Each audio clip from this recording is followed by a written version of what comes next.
dentro da cultura hindu, existe o paradigma, a categoria, a categorização desses poderes com o nome de siddhis. E esses poderes no hinduísmo, eles têm 3 fontes possíveis. A primeira fonte é por meio das ervas, por meio da magia bem pagã. A segunda fonte de poderes de siddhis é os siddhis que a gente herda por herança kármica, de outras vidas, de outras dimensões, que a gente herda e fica em nós em forma latente, e com algum tipo de combustão a gente tem acesso a isso que foi estimulado e desenvolvido em outra vida, em outras dimensões. E tem a terceira categoria, que é o desbloqueio de poderes de siddhis por meio de sadhana, por meio de meditação, por meio de tapasya. Seja qual for, dentro do hinduísmo, os seus poderes e a fonte dele, não só o hinduísmo, como o Sanatana Dharma, de modo geral, aqui incluindo também o budismo, é estimulado a gente a transcender esses poderes. Como assim transcender? A gente não se deter neles, não se sentir inebriados por eles, orgulhosos por eles, pomposos por eles.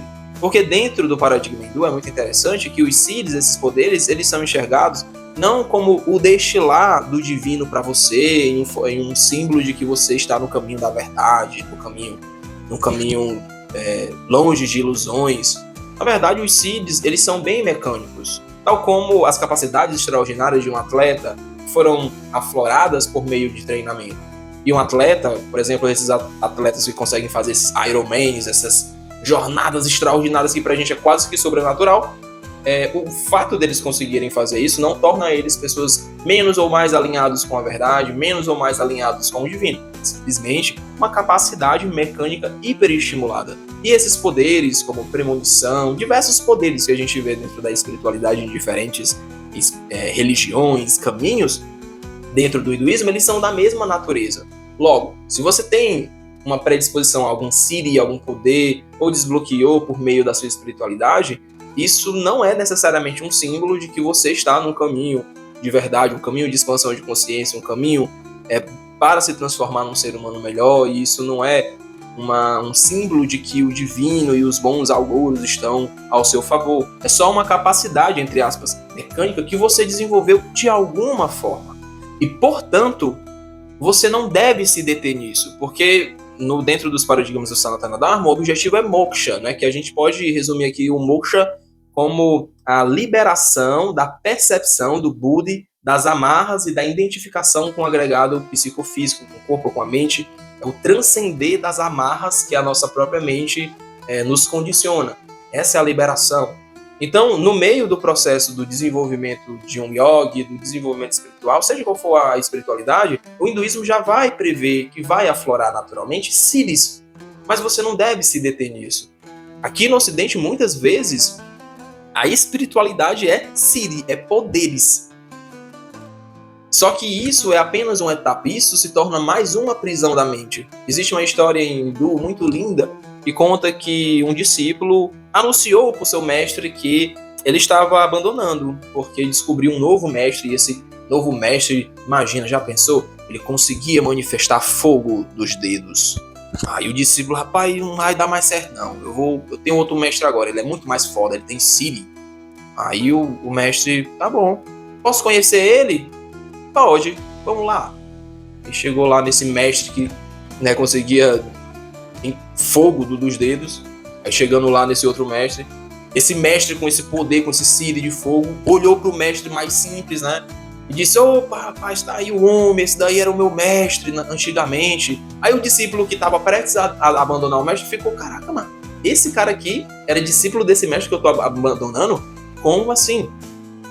Aí só que esse cara que tinha esses poderes, ele tinha se desalinhado do caminho do Dharma, do caminho da ética, do caminho da verdade, do caminho da expansão da consciência.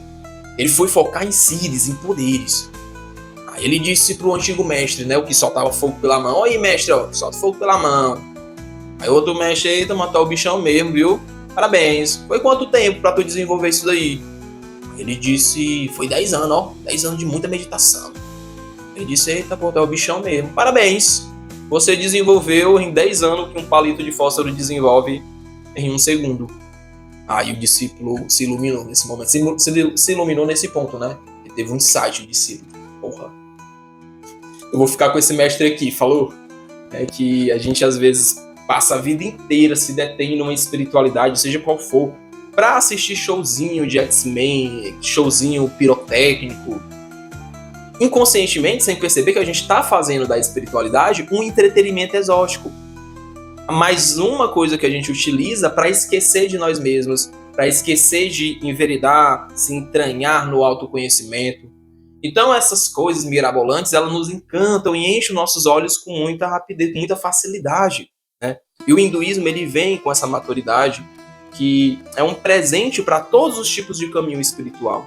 E o hinduísmo, veja só, ele não despreza os poderes que regem os seus praticantes, que afloram de seus praticantes. O que eles vão falar é, existem esses poderes, eles são naturais, acontece, mas não se detenha nele. Isso é uma contribuição muito grande do hinduísmo para todos os tipos de espiritualidade. Porque aqui o caboclo, você vai, às vezes, nessas igrejas, né? Daquele jeito.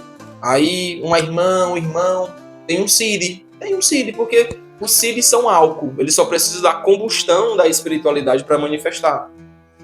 Às vezes a pessoa herda aquilo. Então, por que aqueles irmãos, aquelas irmãs têm algum nível de dom de profecia, algum tipo de Siddhi? Muitas vezes eles fazem um link de como eu tenho poderes, como eu tenho Siddhis, isso é igual a Deus está comigo e eu tenho a verdade. Eu sou um profeta foda, eu estou no caminho da verdade. E isso faz com que, muitas vezes, alguns deles se tornem ainda mais arrogantes, ainda mais fanáticos, ainda mais prepotentes, porque quando ele é questionado, ele vai lembrar quem é esse cara para estar falando alguma coisa. Eu tenho Siddhis, eu tenho poderes, eu tenho dons, né? Porque associo o dom com a verdade. O dom, essas capacidades, esses Siddhis, esses poderes, com comunhão profunda e dissolvida no divino. Só que não, o hinduísmo vai dizer que não. Né? Então, esse vídeo aqui, ele é um alerta, ele é um conselho não só para vocês, para mim mesmo, para a gente ficar muito consciente de que para fazer da nossa espiritualidade, dos nossos caminhos espirituais, um caminho de alquimia interna, de autoconhecimento, aceitar no meio desse trajeto poderes sobrenaturais que às vezes afloram na gente, às vezes a gente testemunha, mas que eles não são de maneira nenhuma a linha de chegada, estão no percurso. A linha de chegada, que transcende todos esses Siddhis, é um estado de presença, de comunhão com o divino, onde nele, independente de qual for a espiritualidade, nos tornamos hoje melhor do que o que a gente foi ontem e amanhã melhor do que o que a gente foi hoje. Esse é o ponto central. O silêncio de Buda quanto às realidades que chamamos de sobrenatural, o silêncio dele não era uma negação, ele nunca negou o sobrenatural, até porque ele é muito inspirado por uma escola chamada Sankhya, que também, por sua vez, não negava o sobrenatural, mas dizia que focar a sua vida nesse tipo de coisa não liberta. Né? O Buda tinha uma analogia, uma história, um conto muito lindo. De repente você é atingido por uma flecha vindo da floresta. Ela está envenenada, os médicos estão em torno de você, a galera se precipita para lhe salvar e você diz, peraí, eu tenho que ver de onde vem essa flecha. Quem foi que enviou? Qual era a casta de quem enviou? Antes de você conseguir todas as respostas, você já virou um cadáver. Assim ele fala, antes de você ficar explorando o sobrenatural, ficar rodando o sobrenatural, você vai morrer sem ter todas as respostas. O que tem aqui agora, essa vida, essa realidade, foque nisso. A gente está deslocado dessa realidade e quer pensar em outras, e quer sondar outras. Nem essa realidade que está diante de nós, que fazemos parte dela, a gente não está enraizado. Então o silêncio de Buda vem daí. Então muitas vezes a gente associa valor, legitimidade a um caminho espiritual baseado na quantidade de entretenimento e show pirotécnico que eles são capazes de nos oferecer. Aí você de repente tá meditando muito, desenvolve um Siddhi, todo besta, vai, pronto, é aqui mesmo, eu tenho uma verdade porque eu liberei um Siddhi. Ou então você de repente vai num terreiro de Umbanda, Quimbanda, cheio de poderes lá, pronto, aqui é o caminho da verdade, tem poder, tô tendo confirmações, espiritismo, ou então na igreja evangélica pentecostal. Esses Siddhis não quer dizer tanta coisa, cara, não quer dizer tanta coisa, né? Eles existem em todas as expressões e caminhos de espiritualidade de formas diferentes, né?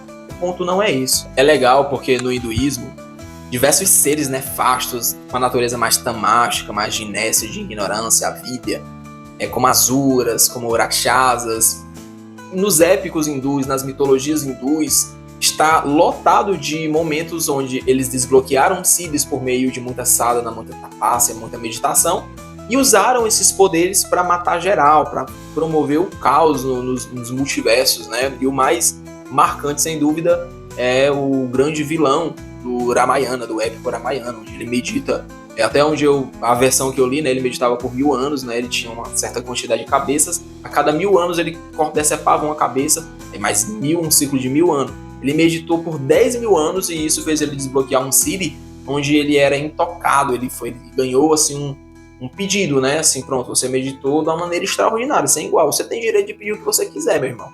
E as entidades que promoveram esse poder para ele, esse poder que aflorou dele, não estava alinhado se ele tinha caráter, se ele não tinha, se ele tá mais próximo da verdade ou se ele tá mais próximo da ilusão. É mecânico, né?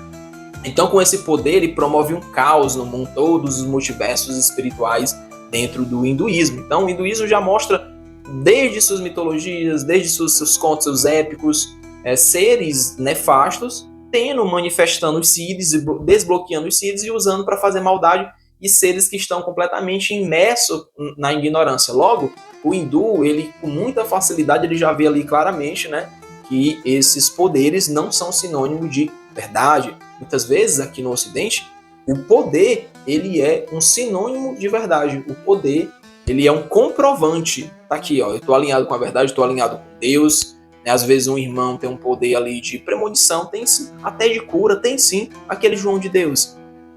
Não, é charlatanismo. Cara, não é. Não é. Sabe por que tem gente que diz que é? Porque sabe que ele é mau caráter e, portanto, associa a mau caratice em incapacidade de manifestar Siddhi. Eu, enquanto hindu, jamais. A gente vê os demônios, né? A gente chama demônios, mas asuras, rakshas, manifestando poderes, Siddhis. Então a gente sabe que pessoas mau caráter, até muitas vezes, até por herança kármica, vai ter esses poderes, vai operar. E vai curar sim, cara. E vai curar sim. Esse João de Deus, por exemplo, eu não tenho dúvida, cara. Não tenho dúvida de que ele era alguém com muitos Siddhis, né? Agora, enquanto hindu, eu não vou associar Siddhi com verdade, né? Siddhi com vidya, com sabedoria, entendimento. Eu não vou associar. Eu vou reconhecer que, pô, legal, aquela pessoa tem um poder ali, tem um Siddhi ali. E aí? Beleza, o que vem depois, né? E aqui não. Aqui, muitas vezes, sobretudo o brasileiro, ele se ilude muito fácil, cara. Ele vai num canto, tem um poderzinho, pega no braço dele, pega não sei aonde, aí tem uma cura ali, aí ele diz, pronto, é aqui. Eu já fico completamente rendido àquele líder espiritual e passo a ser explorado e abusado de muitas formas possíveis. Experiências da 15ª dimensão não lhe transforma, não faz você se tornar uma pessoa melhor, uma pessoa mais humana, uma pessoa mais tolerante, uma pessoa mais paciente. Eu tenho uma péssima notícia para te falar. Você está envolvido profundamente em um entretenimento exótico e, em alguma medida, em alguma masturbação exótica / espiritual. Om Namah Shivaya, Hare Hare Shiva Shambho.